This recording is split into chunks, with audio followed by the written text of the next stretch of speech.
आइए जानते हैं झारखंड की 25 बड़ी खबरों को सिर्फ 10 मिनट में।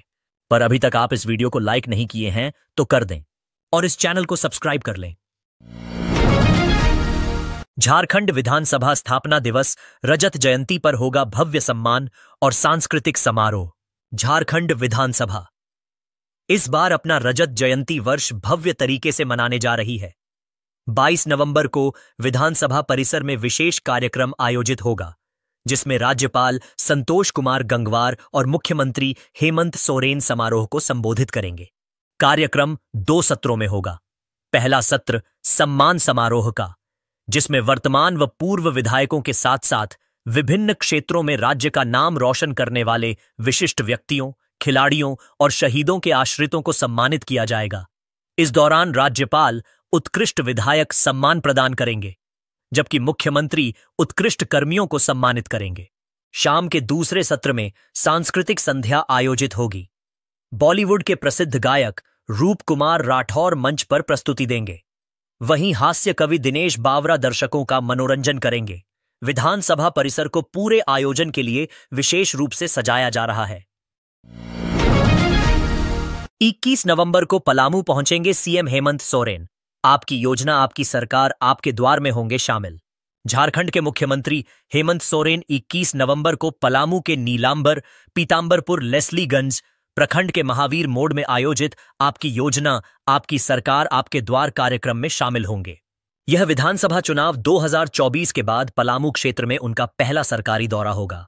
सीएम इस दौरान विभिन्न विकास योजनाओं की आधारशिला रखेंगे, कई परियोजनाओं का उद्घाटन करेंगे और करोड़ों की परिसंपत्तियों का वितरण भी करेंगे। कार्यक्रम को लेकर जिला प्रशासन ने सुरक्षा व्यवस्था कड़ी कर दी है तथा टेंट और अन्य तैयारियों का कार्य शुरू हो गया है। पलामू एसपी रीश्मा रमेश और डीडीसी जावेद हुसैन ने मुख्यमंत्री के संभावित दौरे की पुष्टि की है।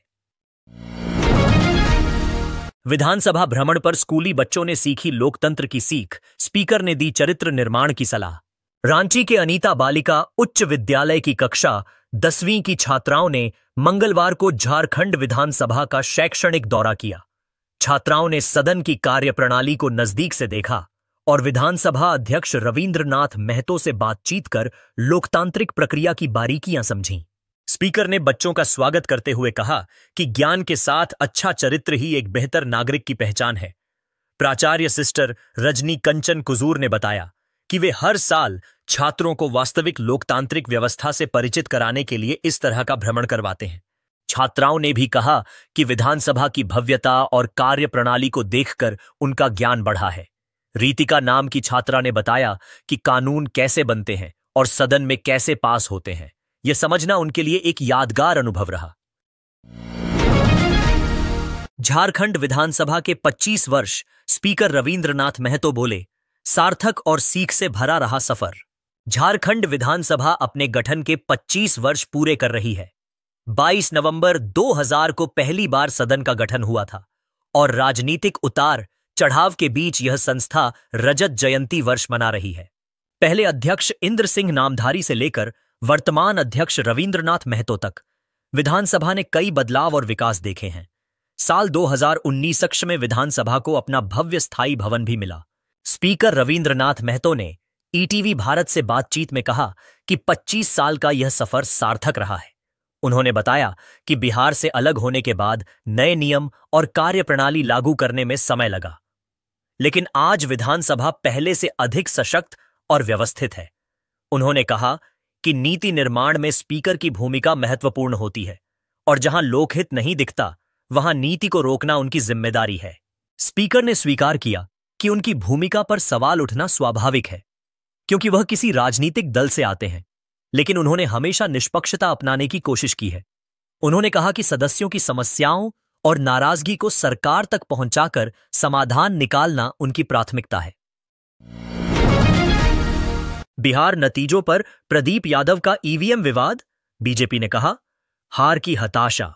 बिहार चुनाव परिणाम पर झारखंड कांग्रेस विधायक दल के नेता प्रदीप यादव ने दावा किया कि चुनाव ईवीएम के कारण प्रभावित हुए और अब चुनाव बैलेट पेपर से कराए जाने चाहिए।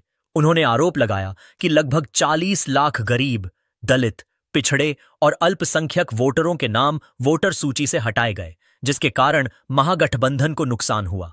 कांग्रेस नेता के इस बयान पर बीजेपी के पूर्व मंत्री रणधीर सिंह ने पलटवार करते हुए कहा कि यह हार की हताशा है। उन्होंने कहा कि बिहार की जनता ने राजद, कांग्रेस को नकार कर सुशासन और डबल इंजन की सरकार पर भरोसा जताया है। बीजेपी नेता ने कहा कि ईवीएम पर सवाल बेबुनियाद है, क्योंकि दुनिया भर में इसी से चुनाव होते हैं और बैलेट पेपर में धांधली की संभावना ज्यादा रहती है। उन्होंने आरोप लगाया कि विपक्ष अपनी हार को छुपाने के लिए बहाने तलाश रहा है और इसका असर झारखंड की राजनीति पर भी पड़ेगा। रिम्स में ओपीडी पर बैठे स्वास्थ्य मंत्री प्राइवेट प्रैक्टिस करने वाले डॉक्टरों को दी सख्त चेतावनी। रांची स्थित रिम्स अस्पताल के औचक निरीक्षण के दौरान स्वास्थ्य मंत्री डॉक्टर इरफान अंसारी खुद ओपीडी में बैठकर मरीजों का इलाज करते दिखे।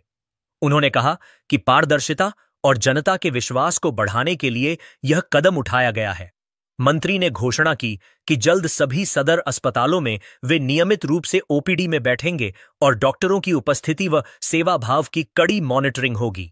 उन्होंने प्राइवेट प्रैक्टिस करने वाले रिम्स के डॉक्टरों को स्पष्ट चेतावनी दी कि ऐसी प्रैक्टिस बर्दाश्त नहीं की जाएगी। जरूरत पड़े तो वे रिम्स छोड़ दें। मंत्री ने बताया कि अस्पताल में मैन पावर की भारी कमी है, जिसे जल्द पूरा किया जाएगा। निरीक्षण के दौरान मरीजों ने व्हील चेयर, स्ट्रेचर और खराब मशीनों की शिकायतें रखीं, जिस पर मंत्री ने निदेशक को तुरंत कार्रवाई के निर्देश दिए। उन्होंने कहा कि जल्द 208 नई हाईटेक एम्बुलेंस उपलब्ध होंगी।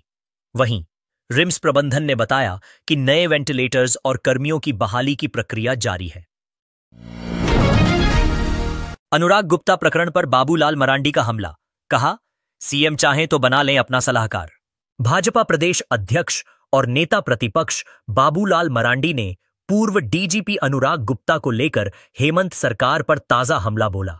उन्होंने सवाल उठाया कि सरकार ने गुप्ता को निलंबन, डीजीपी नियुक्ति, सेवा विस्तार और अंत में इस्तीफे तक क्यों बनाए रखा, इसके पीछे क्या कारण थे।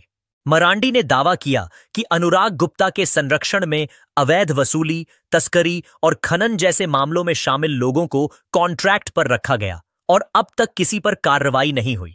उन्होंने शराब घोटाले, वरिष्ठ आईएएस विनय चौबे की गिरफ्तारी और कथित रूप से भ्रष्टाचारियों को बचाने के मामलों में भी सरकार की भूमिका पर सवाल उठाए। मरांडी ने कहा कि यदि राज्य सरकार भ्रष्टाचार रोकना चाहती तो बिहार की तरह सख्त कानून बनाती और अवैध संपत्ति जब्त करती। उन्होंने आरोप लगाया कि अवैध कफ सिरप प्रकरण में भी सरकार की भूमिका संदिग्ध रही। उन्होंने यह भी कहा कि पूर्व डीजीपी पर कई गंभीर आरोप हैं, जिनमें ऑफिस से कागजात हटाना और मुख्यमंत्री को धमकाने तक शामिल है। अंत में अधिकारियों को नसीहत देते हुए मरांडी ने कहा कि उन्हें कानून के अनुसार काम करना चाहिए, वरना जांच की आंच उन पर भी आ सकती है। संजय रमीज विवाद झारखंड तक पहुंचा, भाजपा की चेतावनी पर झामुमो का पलटवार। बिहार में एनडीए की जीत और राजद परिवार में छिड़े विवाद के बीच संजय और रमीज का मुद्दा अब झारखंड की राजनीति में भी चर्चा का केंद्र बन गया है। लालू प्रसाद यादव की बेटी रोहिणी आचार्य ने बिहार में जिन संजय रमीज पर तीखा हमला बोला था, उसी संदर्भ में झारखंड भाजपा ने सीएम हेमंत सोरेन को भी आगाह किया है। भाजपा प्रवक्ता दीनदयाल वर्णवाल ने दावा किया कि झारखंड की सियासत में भी ऐसे संजय और रमीज सक्रिय हैं जो मुख्यमंत्री को घेर रहे हैं। उन्होंने कहा कि अगर जरूरत पड़ी तो इन नामों का खुलासा भी कर दिया जाएगा। इसके जवाब में झामुमो प्रवक्ता मनोज पांडे ने भाजपा को करारा जवाब देते हुए कहा कि यह हमारे अंदरूनी मामले में दखल की कोशिश है। उन्होंने कहा कि भाजपा खुद कई राज्यों में हार का सामना कर चुकी है, इसलिए बौखलाहट में ऐसे बयान दे रही है। झामुमो ने घाटशिला उपचुनाव में भाजपा की हार का उदाहरण देते हुए कहा कि जनता सब जानती है। राज्य की राजनीति में यह भी चर्चित है कि जैसे रघुवर दास को उनके कुछ करीबी दूर रखते थे, वैसा ही हाल वर्तमान मुख्यमंत्री हेमंत सोरेन का भी बताया जा रहा है। उधर बिहार में राजद के अंदरूनी विवाद को सुलझाने के लिए खुद लालू प्रसाद सक्रिय हो गए हैं। भाजपा के आरोपों पर झामुमो कांग्रेस का पलटवार, कहा नैतिकता पर बोलने का हक नहीं भाजपा को। भाजपा के राष्ट्रीय महामंत्री अरुण सिंह द्वारा हेमंत सरकार और महागठबंधन पर लगाए गए आरोपों पर झामुमो और कांग्रेस ने तीखी प्रतिक्रिया दी है। झामुमो के केंद्रीय महासचिव विनोद पांडेय ने कहा कि भाजपा हेमंत सरकार की बढ़ती लोकप्रियता से घबराई हुई है और गलत आरोपों का सहारा ले रही है। उन्होंने कहा कि भाजपा ने अपने लंबे शासन में झारखंड को बदहाली में छोड़ा, जबकि हेमंत सरकार ने शिक्षा, स्वास्थ्य और रोजगार के क्षेत्रों में ठोस काम किया है। पांडेय ने भाजपा पर भ्रष्टाचार का इकोसिस्टम बनाने का आरोप लगाया और कहा कि जिस पार्टी ने नोटबंदी जैसी नीतियों से देश को परेशान किया, वह झारखंड पर नैतिकता का पाठ न पढ़ाए। उन्होंने केंद्र द्वारा दी जाने वाली सहायता को झारखंड का अधिकार बताया, उपकार नहीं। कांग्रेस प्रवक्ता सोनाल शांति ने भी भाजपा को कटघरे में खड़ा करते हुए कहा कि भाजपा की सरकारों में स्वास्थ्य सेवाओं की बदहाली दिखाई नहीं देती, जबकि झारखंड सरकार जनता से किए आलदी कशोभ धीरे दरातदसेरी से वादे पूरे करने में जुटी है। उन्होंने आरोप लगाया कि भाजपा अपने अंदरूनी मतभेद और लगातार हार से बौखलाकर महागठबंधन पर हमला कर रही है। दोनों दलों का कहना है कि भाजपा घाटशिला उपचुनाव में मिली हार से निराश है और झूठे आरोपों का सहारा ले रही है।